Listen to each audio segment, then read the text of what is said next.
when I was at Irie's, Patty Lynch, his son. Clyde Lynch? No, his name. No, the son's name was Murtaugh, and then he said, "Don't go anywhere." He went and got his Uncle Patty. They came up. They brought a picture of the limousine, and then there was Father Hannon, there was Father English, and Eamon DeValera was there, and that would have been a later visit. Right, I think so, because he was looking pretty respectable then. And because in the later visit, my brother was a little boy, and he sat on DeValera's lap, and Father Hannon wasn't in Butte at the first visit. Okay. Where he was, I don't know. Well, the thing is, the thing that I drew the connection was J.J. Lynch, Judge Lynch. Yes. Father Hannon, for some reason, I connected them. J.J. Lynch was in the picture too. Yes. And then your I don't know if it would be your father. Was he their contemporary? J.J. with same age. Judge would be older than my dad, but yeah, they were all from the same area. Yes, exactly. And Judge Lynch. There was a lot of bitterness, of course, in Ireland, the Civil War, and in Butte, I would say it would be certainly about 90% were followers of DeValera, even after the Civil War started. And sadly, some Irish stopped talking to each other, depending upon the side you took, and there were very few. But some of those in the higher echelons tended to say, well, especially priests, to say an end to the bloodshed. Whatever the English offers, sign it, and to sign the treaty. But my father wouldn't stop talking to Judge Lynch, but Father Hannon wouldn't speak to him. So Judge Lynch was a Collins man. He really wasn't. But he just wanted an end to right. the violence. Right. So a lot of the people, even where you set the body, Daily Shays or Dugan's, really was that where he got to be that way. But my father wouldn't stop talking to either Shay or Daly, Hugh Daly. But my dad, some tried to straddle the fence if they were in business. Yeah. So on, but the majority of the people, and those who had taken out Republican bonds and so on, majority of the Butte Irish remained very staunchly on DeValera's side. Well, did Collins have a brother here? Did he have any family here? Not that I know of. Yeah. And it was sad, really, that there was the Civil War. I think very often, and my father not telling us about people like Chauncey Berrien and so on. Erskine Childers was a heavy English accent. Arthur Griffith said when they're debating the treaty, he said, "I will not have any damn Englishman telling me what to do in an Irish law." And thumped his fist on the table, and Childers said, "It's too bad you couldn't thump your fist on the table with Lloyd George." But when he was to be executed in revenge for the killing of Collins, the Free Staters killed 4 Republicans. One of them was Erskine Childers. He'd been a member of the British Secret Service. He wrote an interesting book called The Riddle of the Sands. But there came a time in his life, as with Roger Casement and a number of others, where he had to choose which side to be on. Was he Irish? He was Irish? He was of an Irish family, Anglo-Irish, but he was a real Irish nationalist, so he chose to be on the side of the Republic. And in Ireland, places like the Puxley Castle, the Castletown there, the Republicans offered a lot of these people a chance, because it would be like having a fifth column person behind your lines. If they were not going to favor the Republic, they could be betraying a lot of men to the English, and so they burned down. It's a pity they did. They burned down the Puxley Castle at Dunboy. I was there. I saw the Dunboy Castle. It used to be a Driscoll Castle before the O'Sullivans came and took it away from them, but it's where 600 Sullivans and Driscolls died in the last fight against the British. At the fortress. Yes. Yes. Just down the road. Fortress of Dunboy. And also noticed that one of the O'Sullivan poets in the 1700s came out of the hills, I think, up by Irish, came down and tried to kill one of the Puxleys, or he did kill him. And then the English went and got him and cut his head off. It was Bertie Og, yes. Yeah. Bertie Og O'Sullivan. And Froude was not very friendly to the Irish, but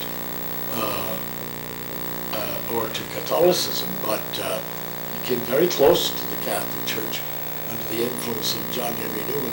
He wrote a book, The Last Chief of Dunboy, and it was the story of Bertie Og. Bertie Og was smuggling young men to study for the priesthood across to the continent.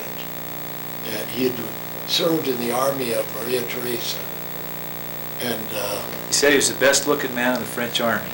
well, could have been, but he also served in the army of the Austrian Empress. And I remember thinking once when I went into an opera house in San Francisco as a young priest, I thought, now, I wonder if I'm the first one in the O'Sullivan line since Bertie Og that ever was in an opera house. But I was telling someone just yesterday about the terrible, I like to exercise my memory a bit, and one of the things I'll usually do before I go to bed is read a poem that I knew to see if I got it right. And another thing I'll try to do is take, say, 25 popes and try to remember them in succession. Certain ones stand out, and some only lasted a year or something. One of them became pope, and he was a very good one, Antonio Pignatelli, and he was elected pope on one of the most terrible days in Irish history, the 12th of July, 1691. On the 1st of July, there's the Battle of the Boyne, and I remember my father teaching me how to distinguish between the faith and the body of Christ, and he had a sound sense of the church, and the human side of the church, saying, well, they had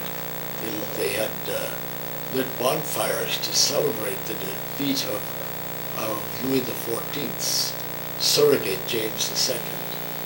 Would have been the Catholic King of Ireland. Mm-hmm. But because Louis XIV was a real pain in the neck to the Holy Father. But the Day of Aughrim was a wonderful poem my father used to. Any poem that, even if it was a sonnet of Shakespeare's, that he wanted to remember, well, if it fit an Irish air, he'd sing it. And he used to sing the one, after Aughrim's grave disaster when our foes in sooth were master. We had a hell of a lot of bad luck that day in 1691. Louis XIV sent over a general, St. Ruth, and we'll never know was he good or bad, but he could see that you couldn't trust anybody. At that he was quite right. A man might take a regiment and go to the other side. They'd switch sides like that. Sir Henry Luttrell did that and became Sir Henry Luttrell by taking a regiment over. These poor young Irish kids didn't know what the hell they were supposed to be doing in the Battle of Starter, where their leader was. So St. Ruth kept the plan of battle in his head. The opening volley, a cannonball, took off the head of St. Ruth, and nobody knew what to do. Nobody knew when to move. Pretty soon, the army of King William began to realize this. They don't know what they're doing. They just massacred one group, the next. And a contemporary writing of it said that all the naked bodies, there was a barbarous custom the clothing was valuable. The victors would strip of the defeated. And he described above Achren, he said it looked like flocks of sheep. And there were all these bodies of the defeated Irish at that time, and wandering. Where is Aughrim? It's in central Ireland. It'd be not too far from Limerick. Trying to think, I'd have to look at a map to...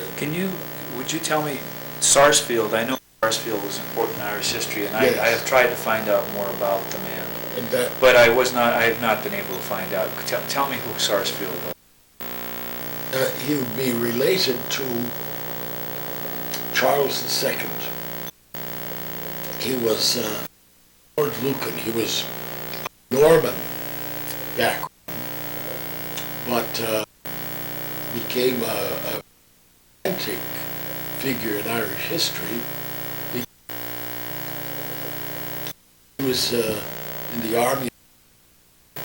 You know, when John became a Catholic, and then when his brother died, the Irish thought, oh, we're over. We won't have any worries now. The Catholic king. It was the beginning of trouble. But they loved, they composed lovely songs about him. And they had lovely little names. He was their Blackbird. With all sorts of different titles for songs in honor of him when he was going to come over and visit Ireland. And I forget the castle. It was on the banks of a river. The Irish nobility said, we'll have no leader in James. When he walked over to the window and back, I have acrophobia too. He had acrophobia. Boyne, the commander of his cavalry, he was so afraid taken prisoner by his son-in-law, William of Orange, kept his cavalry to protect him. Into that. Finally, Sarsfield led the defense of Limerick, the city of Limerick, and a young farm boy came up to the city and asked if he could be brought to General Sarsfield. They did. And the Williamite forces were siege to it. But he got in. And he said to Patrick Sarsfield, said, the password in the English camp is in and out of English camp was Patrick Sarsfield. So that was a very important piece of information. So Sarsfield called for the best horsemen that were around there. One was the galloping Hogan, and he said, we will intercept their laying siege to the city. They had an ammunition train coming, and it's one of those scenes made for a movie or a novel. Up to the city, the sentry asks the name. He said, Sarsfield is the word, and Sarsfield is the we're talking to. And then they blow up